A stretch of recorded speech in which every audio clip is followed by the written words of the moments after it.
Okay, well, we know you have probably one of the most epic collections of sneakers of all time. Like, we kind of got a sneak preview and we were salivating, okay? So at Soul Collector, we designed a bunch of collaborations. Mm-hmm. Okay. Which was amazing. Yeah, it was a sneaker magazine sold at Foot Locker, sold at sneaker boutiques around the world. And I was specifically living in Portland because Nike and Adidas were 10 minutes away. Yeah. Baltimore was kind of the other hub with Under Armour, and then Boston with Reebok and Converse and New Balance and Saucony. So I kind of I was 20 when I got hired there. No way. I was still in college at Oregon, and then when I moved up here after college, I was in my early 20s just pulling up to the brands, doing designer interviews. I got to design collaborations for the magazine like these. That is so cool. This was in 2009. This was the Zoom Flight Club. And it was a hybrid of like the Hyperflight, which was Jason Williams' shoe, Gary Payton's shoe, the glove. And it was just, it was an awesome time. Yeah, and this was a very selfish one. So this was one of the first ones I got to design personally. So I basically made it like the Hyperflight. Yeah, I knew this year that it was the 30th anniversary of Slam Magazine, which has made everybody feel old that grew up with Slam. But I worked with Slam to design a whole series of different 30th anniversary collabs. So what we did was we kind of took all of what we considered the most iconic athletes in the Slam chapter, some of the most iconic covers, and then we picked the shoes associated with those players and created new and themed colorways. So this was the Foamposite. Issue 30 was actually Penny Hardaway on the cover. Oh, wow. This was his shoe. And what I always tried to do is find like the Easter eggs or sort of like the untold stories of a lot of these shoes. That's so cool. And so this is actually one of the first sketches from Eric Avar, the designer. Oh my God. And he printed it across the shoe. Yeah. And it has like the swoosh on the shank for the first time. And then the whole... Let's see if I can grab this out. Eric's one of the coolest people. Eric is the man. And Eric did a lot of Kobe stuff as well. I know, he is... It won't show up on the camera. You'll run some B-roll on that. But on the insole is all these graphics from the cover story. And then the same thing with Brendan. So, see, so those cool. are the little details that make such a difference. That is so this was a long, so sick. fun year of all these different shoes we did. I want to say we did 10 shoes in total across 6 or 7 brands. Wow. That's sick, dude. One of the first times, somebody was trying to make it a spicy thing. One of the first times multiple brands collaborated as part of like a...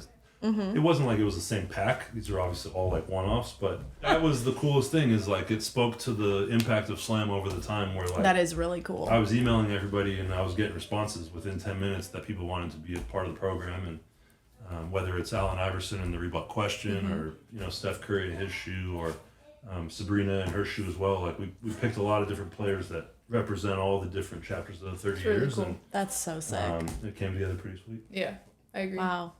I mean, this one is just like they need to recreate this somehow. That is like such an epic looking shoe. That is the one hurdle. It is all friends and family and promo only. So damn it. I was pushing to release them, but it was a 1 year project, and we'll see. Hopefully some of them come out. I'll tease, but we'll see.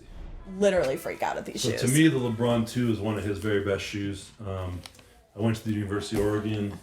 This was back in the 04-05 season, LeBron's second season in the league. Oregon was one of the first schools to get, now every school has PEs of every signature shoe.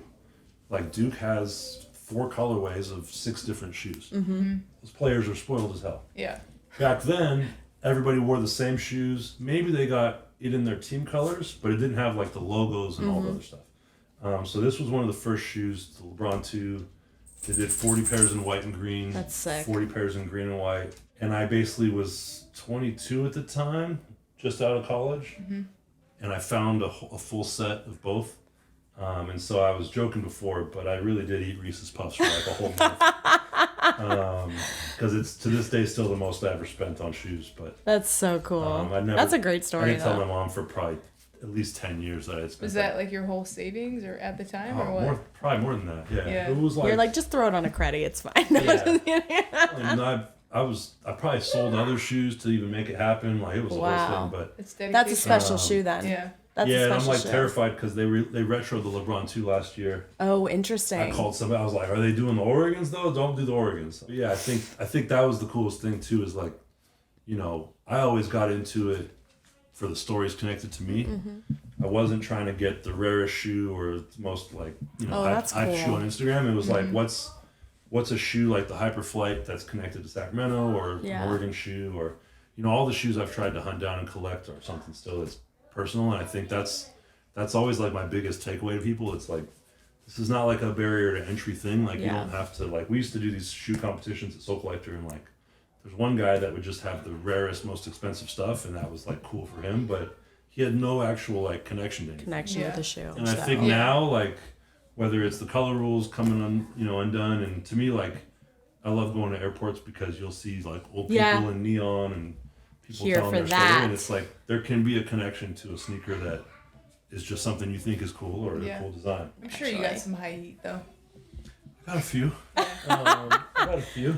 There's Yeah, I actually because part of it is I really do collect like all the different Oregon exclusives. Oh, that's cool. So that's probably like the most valuable stuff I would say. Issue 231 of Slam was Sabrina on the cover, and it was called the Future issue. And the tagline was the Queen of New York. Yeah. So we got the 30 years ribbon. That was in 2021, graphics, right? Damn. Yeah, graphics from the shoe, and then we've got These are fire. These are this freaking crazy metallic swoosh. She got a lot of shit for that, Queen of New York. For what it's worth. Sometimes with Slam covers, the headline doesn't always work out. Yeah.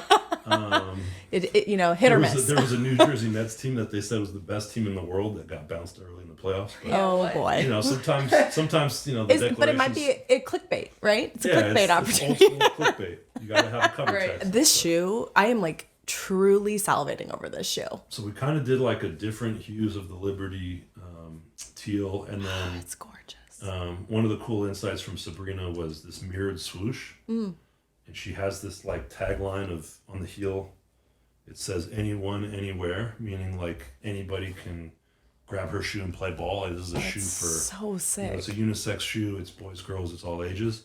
And so the mirror is more about like anybody can see themselves in the shoe. That's cool. Oh my god, that's which is so like cool. the idea of the mirrored. So I feel like these stories should be told like more, Because like that's we tried. We tried when we rolled it out, but I think that's part of it too. It's like the first shoe of hers had all the stitching was this Romanian inspired pattern because of her parents, and That's so cool. You know, This is why you need a coffee book friend. yeah, like her seriously. line in particular, you'll like the swoosh on all her shoes, which actually, when you're watching on TV, is really easy to notice who's wearing Sabrina's. Yeah, they do. They're very distinctive. The inner swoosh is always kind of like angled up. Yeah. And it's breaking through this glass, and it's about like breaking the glass ceiling of Oh like my awesome. god, that's so of her having a cool. signature shoe. So it's like the storytelling of it. Like, yes, it looks like a low cut basketball shoe and familiar panels and all that, but like once you get into the real details of it, that's kind of what I always like to really like hook into is like what's the real detail behind it. I would have never known any of that stuff. Like, how do you get that onto the packaging? How do you get that into this, like, into the ears of the salespeople? Because that's where you're going to meet consumers and like really surprise and delight them in a way that they never understood. Because most consumers buy based on, oh, it's a pretty shoe. Yeah. Like, it looks good on me, right? I mean, obviously there's a performance angle too, but like that is this particular, the breaking through the ceiling, like that resonates with so many people. Yeah. So, unfortunately, unlike the Diana Taurasi launch, Nike Soho in New York, which is their like Yeah, I love that store. floor crazy store, Yeah. they had a whole first floor takeover. Oh, rad. For when Okay. Sabrina's shoe launched, and it's interesting you said that because they did an exploded version of the shoe, but of just like the tech parts. Yeah. So it's like but not the design. it's an 8mm 4-foot zoom bag, Sure. and like that kind of stuff. But it wasn't the storytelling of Yeah. the design. So it's a really good call out because I think, like you said, that stuff is what at the end of the day, you're trying to buy into not just you're not buying the shoe, you're trying to buy into the person. Yep. Yeah, people are superstitious too with shoes. Yeah, so, like, and that could jerseys too. Yeah. So you're trying to buy into Sabrina's story and those kinds of details and what things she added into it is what makes it, takes it beyond a shoe.